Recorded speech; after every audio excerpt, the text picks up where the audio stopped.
बिहारी लोगों को हमारा वोट लेना होता है तो हम हिंदू हो जाते हैं, और जब हमारी बहन बेटियों के ऊपर अत्याचार शोषण होता है तब हम दलित। काशीराम जी साफ साफ कहा करते थे कि जितनी सुरक्षा, जितनी देखरेख आप अपने घर की बहन बेटियों की करते हो ना, तो उतनी ही सुरक्षा, उतनी ही देखरेख उस वोट की करो जो आपको एक शासक बना। ही उन्होंने अपने बेटे राज रतन को गोद में उठाया, राज रतन ने बाबा साहब की गोद में ही दम तोड़ दिया।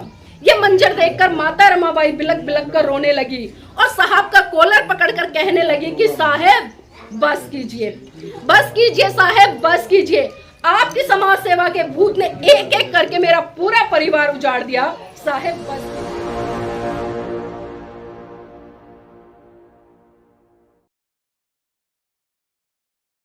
और जानो, और कोई भी काम करो तो उससे पहले कम से कम थोड़ा सा मंथन कर लो, चिंतन कर लो कि आप जिस पैसे को पानी की तरह बहा रही हो, उस पैसे को कमाने के लिए आपके पुरुष सुबह निकलते हैं और रात को घर में आकर घुसते हैं, तब जाकर आपके बच्चों को अच्छी शिक्षा मिलती है, अच्छे कपड़े मिलते हैं, अच्छा खाना मिलता है। लेकिन हम उस तरफ बिल्कुल भी ध्यान नहीं दे रहे हैं, और हम क्या करते हैं कि वो सारा का सारा पैसा उन त्योहारों पर खर्च कर देते हैं जिनसे कि हमारा कोई लेना देना नहीं है।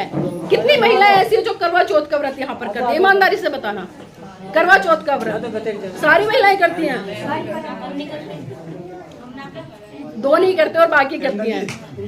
अच्छा, ये करवा चौथ का व्रत किस लिए करते हो आप? चलो एक बार इस पर भी चर्चा कर लेते हैं हम। सही है, समझाना चाहिए। किस पर लिए करते हैं हम? बहुएं करती है। अच्छा आंटी बताओ, बहुएं क्यों करती हैं? अरे मेरा पुरुष साथी बैठे, मेरे भाई बंधु, में उनसे ही पूछ लेती हूँ, आपके घर में महिलाएं करती हैं, किस लिए करवा चौथ का व्रत करते हैं? किस लिए? हस्बैंड का खर्चा करवाने, पति का खर्चा कराने के लिए।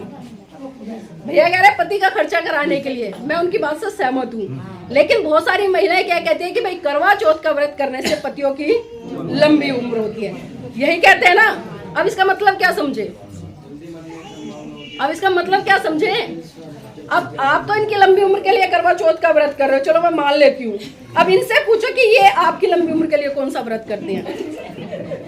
भाई कोई भी पुरुष आपकी लंबी उम्र के लिए कोई व्रत करता है?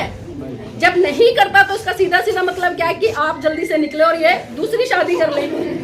भाई इसका मतलब तो यही हुआ ना, अगर हम सही मायने में सोचे तो। लेकिन हम इन चीजों पर जाकर कभी भी चर्चा नहीं करते हैं, और मैं बिल्कुल यहाँ पर कटु सत्य बोल रही हूँ। सुबह से लेकर शाम तक आप पूरा दिन भूखा रहती हैं, नए कपड़े खरीद कर लाएंगी, नए जेवर खरीद कर लाएंगी, और मेरे पुरुष साथी भी जब शाम को टाइम होता है, क्योंकि बार बार छत पे बच्चों को देखते हैं, बेटा देख क्या निकल गया, क्या निकल गया, जा भेजती है ना। अब एक बात बताइए, जब कई बार बचपन में आपका बच्चा रोता है, शाम का समय होता है और चांद निकला होता है, तो आप खुद क्या कहती हैं कि बेटा देख चंदा मामा निकल गया। हम बोलते हैं ना अपने बच्चों को चुप कराने के लिए कि बेटा चुप हो जा, देख चंदा मामा निकल गया।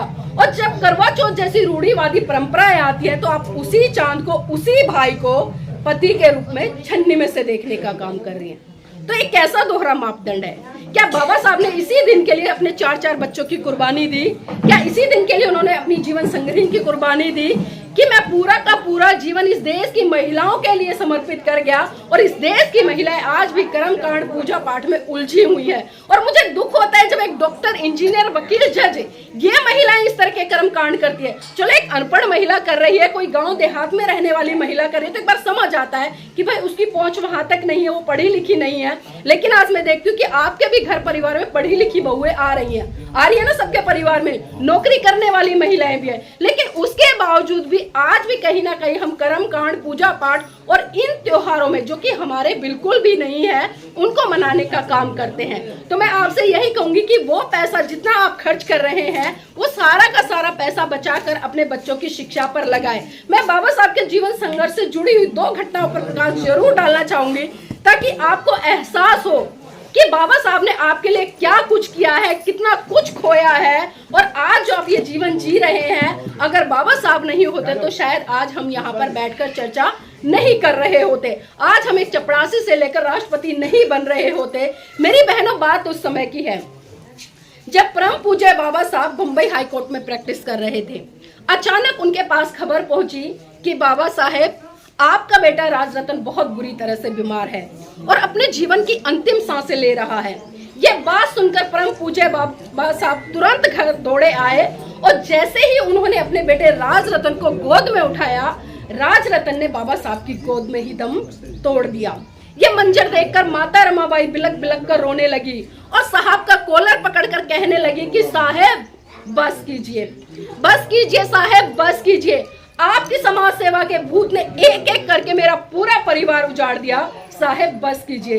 तो बाबा साहब कहते कि रमा चुप हो जा, रमा चुप हो जा, तू तो रो भी सकती है, लेकिन मेरी तो आंखों के आंसू ही सूख चुके हैं, क्योंकि प्रतिदिन मैं अपने समाज के हजारों बच्चों को मरते हुए देखता हूँ। रमा चुप हो जा। तो माता रमाबाई फिर कहती है साहेब मैं आज फिर चुप हो जाऊंगी, मैं आज फिर चुप हो जाऊंगी, लेकिन आप मुझे एक बात बता दीजिए कि जब जब आप अपने बेटे राजरतन को गोद में खिलाया करते थे तो बड़े हर्षोल्लास के साथ कहा करते थे कि रमा मेरा बेटा बड़ा होकर एक दिन इस देश पर राज करेगा। तो साहेब आज राजरतन तो इस दुनिया में रहा नहीं, अब मुझे आप ये बता दीजिए कि बड़ा होकर इस देश पर अब कौन राज करेगा। तो बाबा साहब माता रमाबाई को धानस बनाते हुए फिर कहते हैं और राजरतन के पार्थिव शरीर पर हाथ रखकर कसम खाते हैं कि रमा मैं भारत देश में एक दिन ऐसा काम करके जाऊंगा कि भारत की हर रमा की कोख से जल लेने वाला राजरतन इस देश पर राज करेगा, इस देश पर राज करेगा। और वो राज मेरी बहनों मेरे भाइयों आज हम लोग संविधान के माध्यम से कर रहे हैं। परम पूज्य बाबा साहब ने संविधान के माध्यम से आपको एक वोट देने तक से लेकर एक शासक बनने तक का अधिकार दिया, लेकिन विडंबना है कि ना तो हमने बाबा साहब के 4-4 बच्चों की कुर्बानी को समझा, ना ही संविधान के तहत जो वोट की ताकत थी उसको समझा। अभी चुनाव गए आपके बीच में, यहाँ पर प्रथम चरण में वोटिंग हुई होगी, आप वोट करने गए होंगे। क्या आपने सोचा कि हम किस पार्टी को वोट कर रहे हैं, क्यों वोट कर रहे हैं, किस आधार पर कर रहे हैं? साहब मान्यवर काशीराम जी साफ साफ कहा करते थे कि जितनी सुरक्षा, जितनी देखरेख आप अपने घर की बहन बेटियों की करते हो ना, तो उतनी ही सुरक्षा, उतनी ही देखरेख उस वोट की करो जो आपको एक शासक बनाती है। लेकिन आज हमने क्या किया, अगर आज मार्केट में आप जाएंगे, एक मुर्गा खरीद कर लाना 200-250 रुपए किलो मिलेगा। एक गधा भी खरीदने जाओगे ना, उसकी वैल्यू भी 10 या 20 या 25 हजार है। एक बकरा खरीदने जाओगे, उसकी वैल्यू भी इतनी है। लेकिन विडंबना है कि आज मेरे बहुजन समाज के लोगों ने उस वोट की वैल्यू को उस मुर्गे, उस बकरे, उस गधे से भी कम कर दिया है और मात्र एक दारू के बदले या 500 के नोट के बदले, एक साड़ी के बदले, एक कम्बल के बदले हम अपना बहुमूल्य वोट जो एक बेटी के बराबर है उसको कहीं ना कहीं हम उन पार्टियों को देने का काम करते हैं जो शासन करने के बाद, जो सत्ता में आने के बाद हमारे ऊपर अत्याचार, शोषण करती है, हमारे बच्चों से शिक्षा छीनती है, हमारे बच्चों से रोजगार छीनती है। और इतना ही नहीं, जब हमारे समाज की बहन बेटियों पर अत्याचार, शोषण होता है, हम सड़कों पर आंदोलन करते हैं, लेकिन तब हमारे बचाव के लिए कोई नहीं आता। आपने मनीषा बाल्मीकि हाथरस जो कांड था सब जानते होंगे, कितनी निर्मम हत्या थी। एक बेटी जिसका कोई दोष नहीं था, उसके साथ में कितनी विभत्स घटना हुई और सत्ताधारी लोगों ने आज भी उसको इंसाफ देने का काम नहीं किया। दिल्ली में अंजलि हत्याकांड हुआ, 12-13 किलोमीटर तक एक बहुजन समाज की बेटी को गाड़ी के नीचे बांध कर उसको खींचा गया। क्या उसको इंसाफ मिला? कारण क्या था? क्योंकि जब इन सत्ताधारी लोगों को हमारा वोट लेना होता है तो हम हिंदू हो जाते हैं, और जब हमारी बहन बेटियों के ऊपर अत्याचार, शोषण होता है तब हम दलित हो जाते हैं। और बाबा साहब ने आपको साफ साफ संदेश दिया। 1935 में बाबा साहब ने एवला की धरती से साफ साफ घोषणा की कि मैं हिंदू धर्म में पैदा हुआ, ये मेरे बस की बात नहीं थी, लेकिन मैं हिंदू धर्म में मरूंगा नहीं। और ठीक 21 साल बाद 1956 में 14 अक्टूबर सन 1956 में नागपुर की पावन धरती पर बाबा साहब ने 7-8 लाख लोगों के साथ में बौद्ध धर्म की दीक्षा ली। लेकिन विडंबना है कि वो 7-8 लाख लोग कहां चले गए? जिस देश में महाकाणिक तथागत बुद्ध जन्मे, जिस देश में उनके सिद्धांत पनपे, जिस देश में उनके सिद्धांत पनप कर इतने बड़े स्तर पर भारत की सीमाओं से बाहर निकल कर गए और भारत को एक समय में विश्व गुरु का दर्जा मिला। लेकिन विडंबना कि उसी धम के लिए आज हम तरस रहे हैं, उसी धम के लिए आज कहीं ना कहीं हम संघर्ष करते हैं। हम देखते हैं कि जब हमारे देश के माननीय प्रधानमंत्री नरेंद्र मोदी जी विदेश में जाते तो बड़े गर्व से कहते हैं कि हम बुद्ध की धरती भारत से आए हैं। लेकिन हम देखते हैं कि उस बुद्ध की धरती भारत में ही वो बुद्ध की विचारधारा से युद्ध करते नजर आते हैं। लेकिन हम इन चीजों को समझते नहीं है। बाबा साहब ने साफ साफ संदेश दिया कि भाई जाइए, आप अपने घर की दीवारों पर लिख दे कि आप इस देश के शासक हैं। ना तो इस देश के शासक बने और ना ही बाबा साहब के जो दूसरा सपना था कि मेरा ये पूरा भारत बोधमय हो।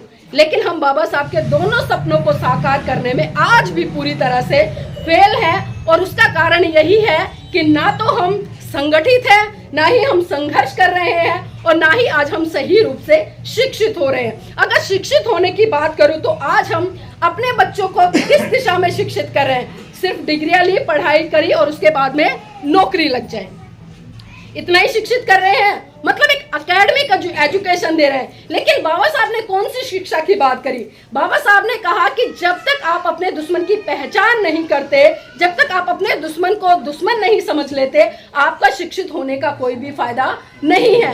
आज हम देख रहे हैं कि हमारे समाज के पढ़े लिखे लोग मैं इसलिए कह रही हूँ क्योंकि वो अच्छी और बड़ी बड़ी डिग्रियां लेकर बैठे हैं, लेकिन वो आरएसएस या भाजपा की गुलामी करते नजर आ रहे हैं। तो क्या हम उन्हें शिक्षित कह सकते हैं? कह सकते हैं उन्हें शिक्षित? तो देखिए बाबा साहब ने कितना बड़ा संदेश दिया, लेकिन हमने उनके संदेशों को भी नहीं समझा। और बाबा साहब ने तो महिलाओं के लिए खासकर कहा कि मैं किसी भी समाज की उन्नति इस बात से आंकता हूं कि उस समाज की महिलाएं कितनी पढ़ी लिखी हैं और जागरूक है। अभी मैंने कहा कि हम पढ़ लिख तो गए हैं, डिग्रियां बहुत है हमारे पास में, लेकिन जो जागरूकता की बात करी, अपने दुश्मन की पहचान करी, वो आज भी शायद हमें नहीं है। आज भी कोई आता है, हमें प्रलोभन देता है, कुछ भी बताता है, हम उसकी बातें मान लेते हैं, लेकिन अपने इस विवेक का इस्तेमाल नहीं करते। अभी बिटिया जिस तरह से कह रही थी, उन्होंने जो धम्पत की पहली गाथा कहा कि मनोपुपगमा धम्मा मनोसेठा